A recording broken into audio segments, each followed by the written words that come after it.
Hello, I'm the Nostalgia Critic guy. Remember it so you don't have to.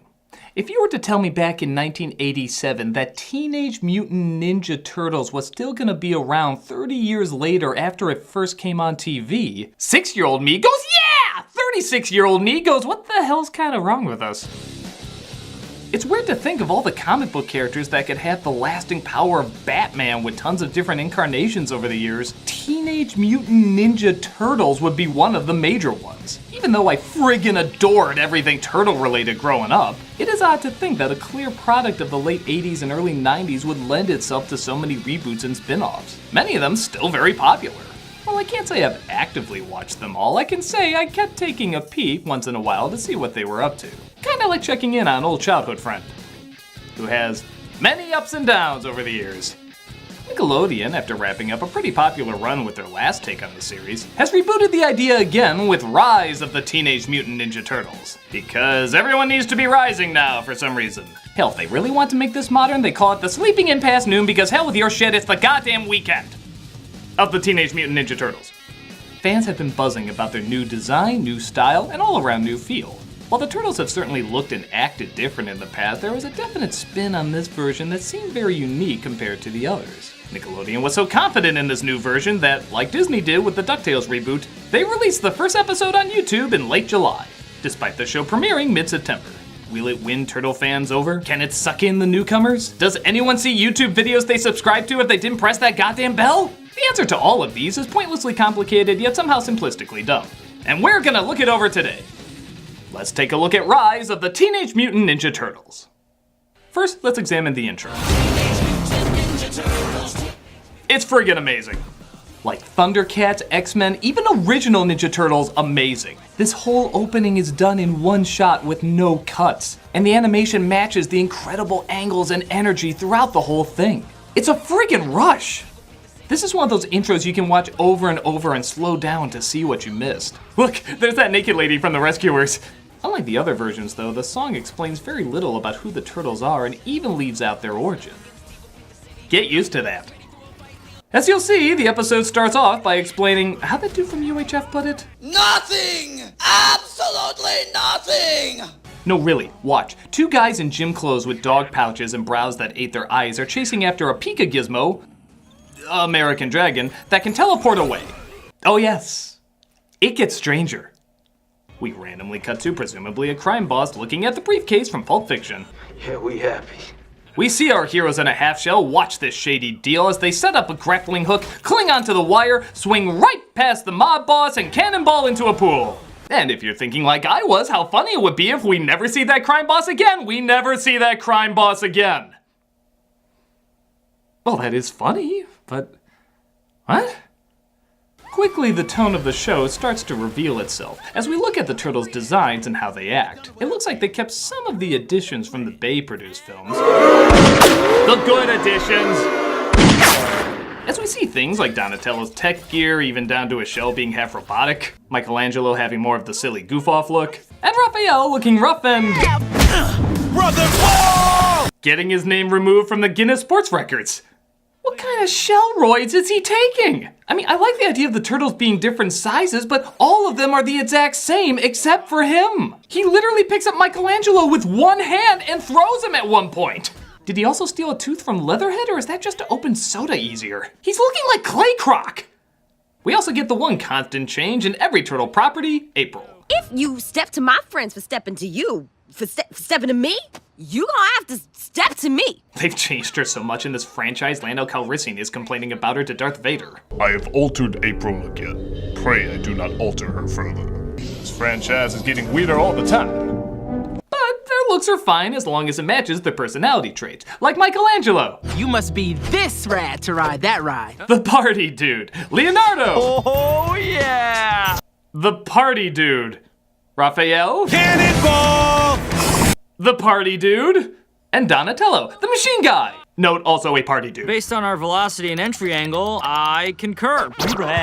Well, that's incredibly odd. At least April is there to act as... Let's crushed it. Give me 5, or 3. A party dude?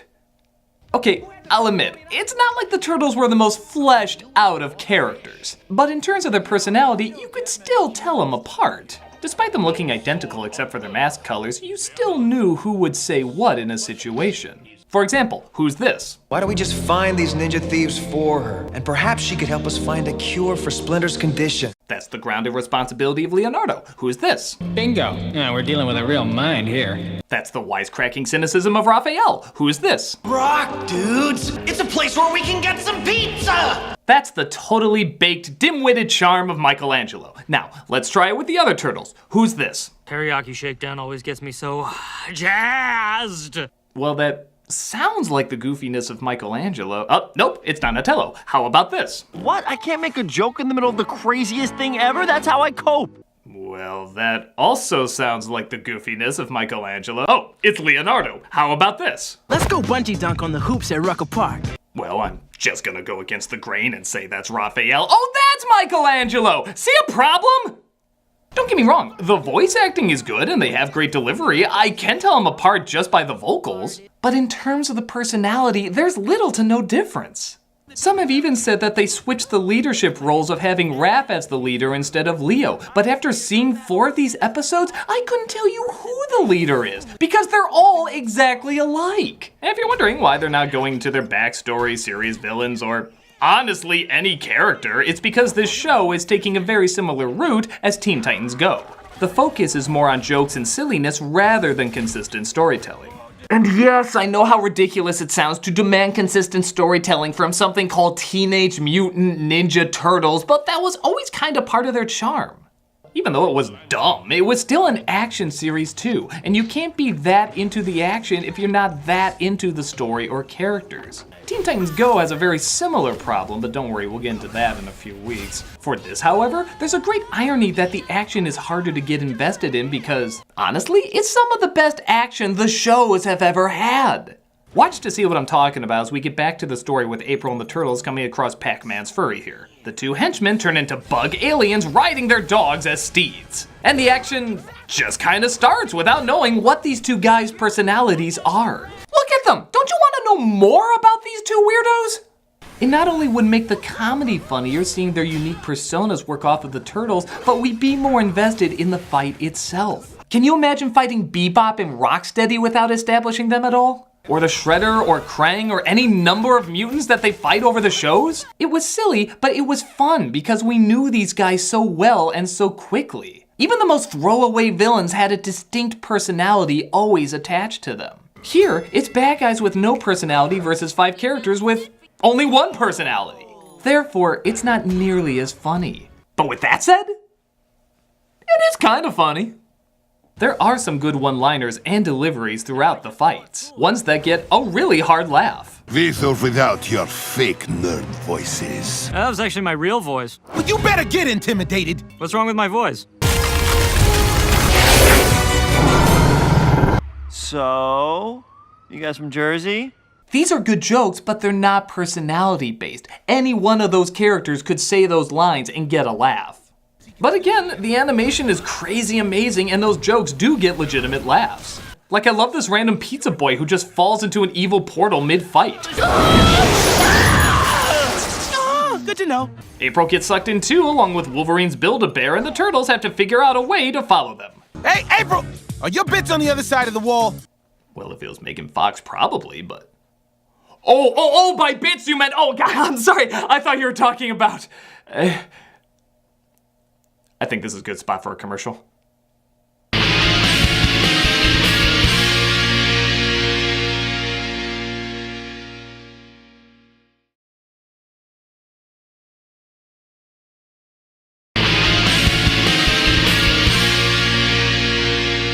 So we're introduced to Master Splinter, who...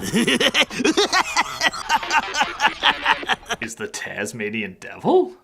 Who also calls his adopted sons by their colors. Like what parents of kids who like Ninja Turtles do. And I thought purple was the funny one. I'm just hoping he's playfully joking around the same way Iroh or Yoda does, and he reveals that he's actually very wise. Someday you will be great ninjas. Is something I would say if I were a liar. Nope, he's kind of an asshole. We can be heroes like Lujitsu. Nice try. Man, if he was kidnapped like in the movies, I'd be more than happy to bring on the rat poison. Hey, I've seen this before. In Splinter's Do Not Touch cabinet. We gotta get Splinter out of the room. I don't even get it. Why don't they just say they need the device to save April? And what do we say if he asks why we want it? That we needed to go after our best friend who disappeared into a wall? Yeah, that! Yeah! Leo steals it, though, when Splinter's asleep, and they use it to get to Dimension Over here. April! They find April, they hug, and then they immediately just talk about where they are. And we're in a mystic hidden city, deep under New York. It's the relationships that's the heart of the show. It turns out they're under New York, where a villain named Baron Draxum plans to turn people into mutants using the ooze and mosquitoes. They happen to find magic weapons exactly like theirs, except I'm sure they'll cost more at the toy store, and they tell Baron to give back their Simpson Momo. Stop creating imitation crabmen. And a ride in a limo this is with a getting hot old. tub and pizza. You walk out of here. Beautiful. So, how progressive is this version? Once again, they have a fight sequence, and, well, it's friggin' amazing. I can't believe how good this animation is. It's like Kill la Kill fighting against the turtle toy boxes. It's beautiful to look at. No, look out, Accidentally impressive. Boy, talk about two words that sum up this show perfectly. We don't spend enough quality time together. Oh, please not now, Mikey. Okay, you know there's gonna be enough slash art of you guys. You don't need to fuel the fire. Draxon's machine falls apart, destroying-ish him. Future episodes. And the Muppet Minion teleports everyone out, making you wonder why he didn't just teleport out before. Oh my god, am I applying logic to this show? Oh no! Splinter's doohickey! Oh no, who cares? Characters don't mean shit, just name your pet. You sure were good through all that mayhem. Hey, Mayhem. That's a cute name. Oh, and yourselves, I guess. We deserve a name like Mad Dog! Mad Dogs? You don't think something like Ninja Mutant Turtle Teens or, I don't know, maybe we'll keep brainstorming. I mean, think about the European market. Hero might be better than Ninja. But oh no, a bunch of the mosquitoes get out and it's over 22 minutes. We'll just get them next time. And by next time, I mean not in the next 4 episodes. Yeah, the following episodes never address this, again focusing on more wacky comedy than continuing plot. So this one just ends with the voice actor asking us to give our thoughts. All right, comment below. Let us know your thoughts. No! How long has YouTube been around? You should know better! That's like asking Gollum his opinion on rings. Some things you just don't do! Since the other episodes are on Nickelodeon's site, I won't go into too much detail about them, as I'm sure they're building up for the September premiere. But I will say, they're roughly the same thing. The times are cut in half to 11 minutes, there's usually some problem or foe that they have to overcome, and they use action and or jokes to overcome it. Like I said, there's no one main villain or much of a continuing story or even continuity. Mutants, for example, just seem to exist in this world. One owns a puppy farm while another owns a junkyard. It isn't very clear how this world works, but again, I think that's kind of the point. It'll be interesting to see if they want to take this the same direction as Adventure Time or Steven Universe, where there's silly nonsense mixed in with slow building drama. If that's the idea though, there is no sign of it yet, and I kinda argue there shouldn't be. Even in their goofiest episodes, the characters are very well defined in those shows, so we relate to them very easily and know what they're going through even when the tough stuff happens. But like I said before, everyone in Rise of the Teenage Mutant Ninja Turtles is exactly the same character. The only difference is a slight addition of some cliches, like Raph might say a tough stereotype, Don might say a geeky stereotype, April might say a sassy stereotype, and Splinter might say an old stereotype. So the best way I can describe this show is enjoyably frustrating. There is a lot to be impressed by, some of it the most impressive in any incarnation of the Ninja Turtles. The action, amazing. The designs, colorful and unique. The comedy, sometimes awkward, but other times hugely hilarious. If they want to go for just zany jokes like Ren and Stimpy or SpongeBob, I'm open to that. But if they want to add an action angle as well as make memorable characters, there has to be a better understanding of who's being portrayed and the environment they're being portrayed in. Shows like Gravity Falls or Star vs. the Forces of Evil are silly. But Mabel is going to be a different kind of silly than Grunkle Stan. Star is going to have a different kind of energy than Marco. That's why we like them, and that's why we're with them both through so much goofiness and so much drama. But these characters have little variety. The best example I can think of how well this can work is in The Simpsons. The family has something Mr. Burns wants, and Marge says that they can get a decent price for it and then make him double it. Everyone looks at her shocked as she says, "Why can't I be greedy once in a while?" That only works because it's Marge, because you know her character.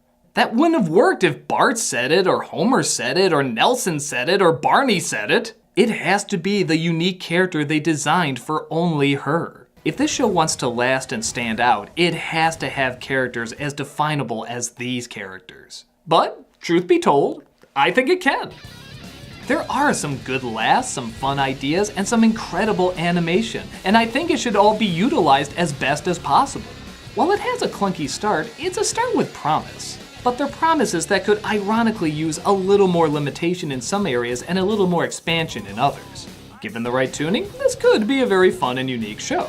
I don't know what's next for the Ninja Turtles, whether this has a long future or a short future ahead of it, but I hope it plays to its strengths, sharpens its dull edges, and turns out a show worthy of the surprisingly long-lasting Teenage Mutant Ninja Turtle name.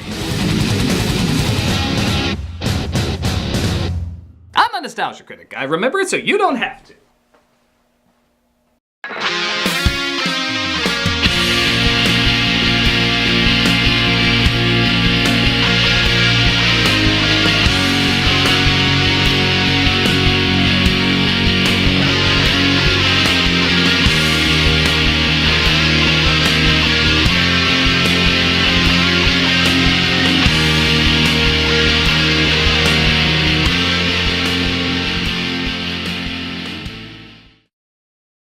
April! Are your bits on the other side of the wall? Hey, Doug Walker here doing the charity shout out, and this week we are doing the Environmental Working Group. The Environmental Working Group's mission is to empower people to live healthier lives in a healthier environment. With breakthrough research and education, they drive consumer choice and civic action.